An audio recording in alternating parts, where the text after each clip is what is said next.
Okay, next question number 5 जो है NEET 2026 में से, इसमें आपको दिया एक लॉन्ग सोलनॉइड है, length L and radius R, N जो है number of turns per unit length है, और म्यूनॉइड परमेबिलिटी म्यूनॉट जो है वो परमेबिलिटी ऑफ फ्री स्पेस है। इंडक्टेंस ऑफ द सोलनॉइड आपको निकालनी है। तो इंडक्टेंस ऑफ द सोलनॉइड के लिए वी ऑल नो दैट कोई भी लॉन्ग सोलनॉइड है, इसमें से जब आप करंट पास करते हो तो it behaves like a bar magnet. इसका एक एंड बन जाता है नॉर्थ पोल, एक बन जाता है साउथ पोल। तो जो मैग्नेटिक फ्लक्स लिंकेज है इसकी, अब we all know that inside these are parallel magnetic field lines representing uniform magnetic field. They emerge from north and merge at south. तो नॉर्थ से निकलती हैं all these, they emerge from north and they merge at south. South पे जाके ये magnetic field lines जो हैं they merge here. तो इसकी जो फ्लक्स लिंकेज है means the number of electric field lines यहाँ पे जो क्रॉस करेंगे। अब यहाँ पे मैग्नेटिक फील्ड प्रोड्यूस हो चुके हैं, तो फ्लक्स लिंकेज जो है, अब जितना ज़्यादा करंट हो जाएगा उतनी ही ज़्यादा फ्लक्स लिंकेज होगी। Flux linkage is the number of magnetic field lines crossing normally through a surface. जो परपेंडिकुलरली क्रॉस करेंगी उसे हम बोलते हैं फ्लक्स लिंकेज। जितना ज़्यादा करंट उतनी ज़्यादा फ्लक्स लिंकेज। जो flux linkage is directly proportional to the current. Proportional के साइन को हटाएं तो यहाँ एक कांस्टेंट आ जाता है जिसे हम बोलते हैं कोएफिशिएंट ऑफ सेल्फ इंडक्शन या सेल्फ इंडक्टेंस। इसी को हम देखेंगे। तो इंडक्टेंस या सेल्फ इंडक्टेंस क्या होता है, जैसे मैंने बताया, जो फ्लक्स लिंकेज है is directly proportional to the current flowing through it.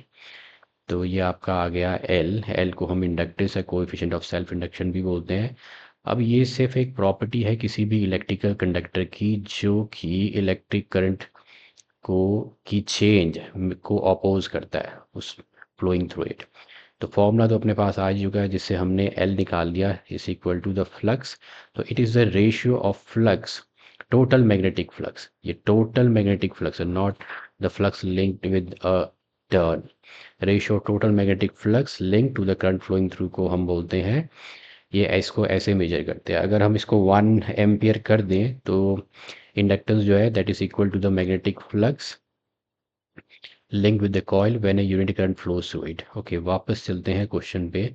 तो क्वेश्चन में हमें पता लग गया है कि हमें इंडक्टेंस जो है उसके लिए आपको निकालनी पड़ेगी flux linked with the solenoid. तो N number of turns per unit length है, म्यू नॉट परमेबिलिटी है, एरिया ऑफ क्रॉस सेक्शन आ गया pi R square. Total number of turns हो जाएगी N in 12। Magnetic field inside long solenoid हमें चाहिए inside. अब हमें पता है जो इनसाइड है solenoid, this magnetic field is uniform, ये यूनिफॉर्म रहती है and is given by the formula B is equal to mu naught into N into I.